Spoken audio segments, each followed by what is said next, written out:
Listen, coming up this morning, we're going to give you a chance to win Utica Comets tickets. These are front row seats, and it is for tomorrow night's playoff game. Manaski, I believe you were at the game last night. What a game! Comets beating in overtime 2-1 the Albany Devils. Pretty huge. Yeah, he was at the game. He's getting some coffee now. Here he is right now. Oh, good. Yeah. But he has some great pictures from the game, and those are up on our website. It was an exciting game, right, Manaski? Oh, my goodness. I'm telling you, that first period, you could have... you ever see one of those high school... fights. I heard there were just fights like crazy at the game last night. Yeah, there was a stretch in the second. I think it was the end of the second and the beginning of the third. I think I counted... There was a fight after 6 consecutive whistles. I mean, every time the puck stopped, these guys were pushing, shoving, grabbing. You could tell that there was a lot. There was a lot of intensity on the players' end, and then the odd was just electric last night. Yeah, it was crazy. All right, well, it happens all over again on Thursday, tomorrow night, and we have a pair of tickets, front row seats for tomorrow night's game. We'll tell you how you can win those coming up. Also, our free money question of the day. We'll give you a chance at that coming up. $100, $200, or $300 in cash from the Hobeika Law Firm. So, Christine, your take on the Kelly Ripper return? You don't think she was doing some ripping yesterday? Well, I do think she was doing some ripping, but, I thought it was very machinated. Number one, it was definitely a speech. I think that whatever she said was pre-approved by ABC beforehand. And she made a funny comment when she said, if I step out, I'm assured, or if I step out of line, I'm assured that, there will be a sniper ready to take me out.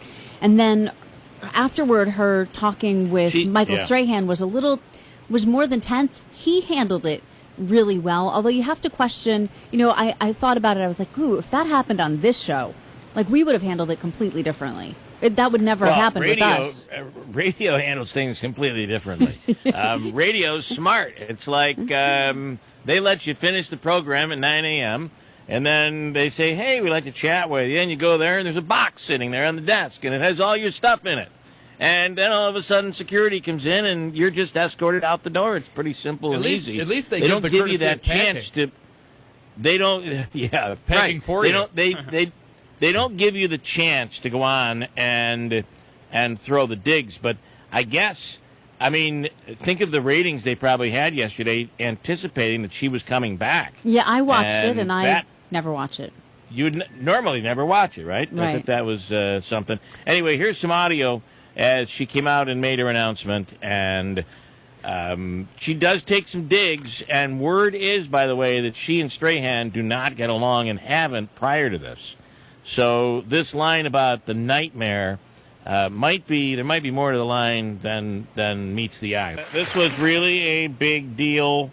You say that she'd only been gone for a couple of days. It was like a lifetime, because all of this stuff happened, and everybody was like, man, she's gone, she's not there. I think it was the moment that had to be really addressed, and you could probably see it in the ratings, right? Right. Well, and she went on vacation. Their numbers were high. So I thought she was on vacation anyway. But then she didn't come back right away. I thought she had left. She had stormed. I thought I had read reports that she had stormed out, left, and didn't want to, and then didn't show up for work. No. No, she might have been upset, but she called in the day after. She called in sick when she was supposed to come back. The day after it was announced that Strahan was going to, Good Morning America? They never notified her of the change. Right, and I will say, I think she's right. She should get a courtesy call on that. Hey, listen, Mike's leaving, or if Mike calls and says, I'm leaving. Yeah. Yeah, I would have expected I'm assuming Mike she didn't find out. I'm assuming she didn't find out through the media. I'm sure they gave her a little heads up, but they didn't let her know while she was on the air. Here she is kind of talking about the vacation part. So this is the strange timing about all of this. I took a day to sort of process, but we had a trip planned. People think that we're making all of that up. It's true. We had a trip planned for a long time. My husband and I to celebrate our 20th wedding anniversary. So uncomfortable. I guess it is odd that they would have handled it this way. What is wrong with these executives? Or did they create a disturbance that was brought some, it was uncomfortable, but man, it brought some action to the show. People that's possible. are watching. They're How talking were the about ratings? it, right? How were their ratings? I don't know, but I assume big. But based on the fact that everybody's talking about it, that scores the victory right there, right?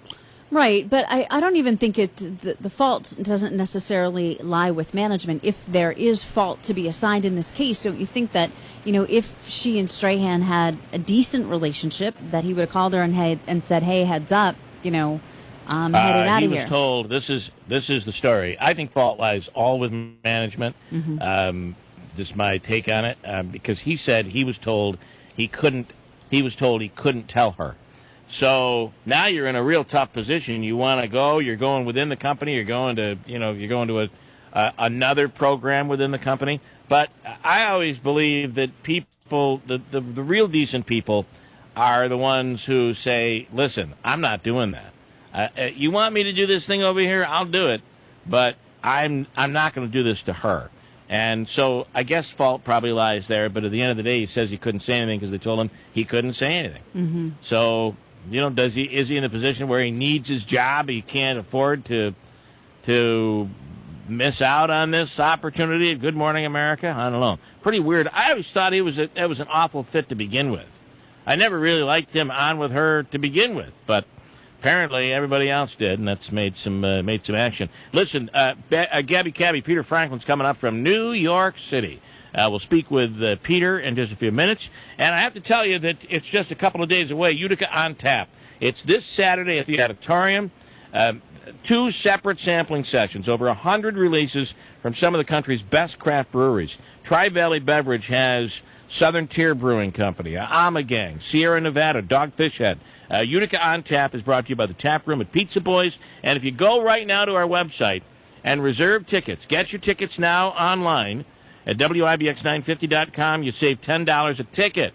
I mean, you can buy them at the door if it's not sold out, but $10 a ticket is the savings if you buy right now. And this is at the Odd. It's on Saturday. It'll be huge, and you can check it out. Again, tickets available at WIBX950.com. Sit tight. We'll have Peter Franklin, Gabby Cabby from New York coming up next.